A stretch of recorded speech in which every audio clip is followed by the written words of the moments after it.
রাজশাহী এক আসনের নির্বাচনী ফলাফল নিয়ে নতুন বিতর্ক শুরু হয়েছে। বিএনপির প্রার্থী মোহাম্মদ শরীফউদ্দীন ভোট পুনর্গণনার আবেদন করেছেন। তার অভিযোগ, ভোট গণনায় অনিয়ম হয়েছে এবং প্রায় ৮,০০০ বাতিল ভোটের সঠিক যাচাই প্রয়োজন। তিনি দাবি করেন, কিছু ক্ষেত্রে পোলিং এজেন্টের স্বাক্ষর ছাড়াই ফল ঘোষণা করা হয়েছে। বেসরকারি ফল অনুযায়ী জামাতে ইসলামীর কেন্দ্রীয় নায়েবে আমির মোহাম্মদ মুজিবুর রহমান পেয়েছেন ১,৭১,৭৮৬ ভোট।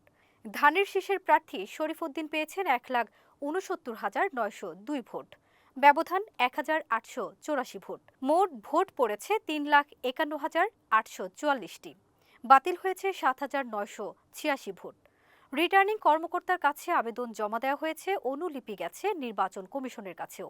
এখন দেখার বিষয়, পুনর্গণনার সিদ্ধান্ত আসে কিনা, আর এই সিদ্ধান্তে বদলে যায় কিনা রাজশাহী এক আসনের চূড়ান্ত ফলাফল।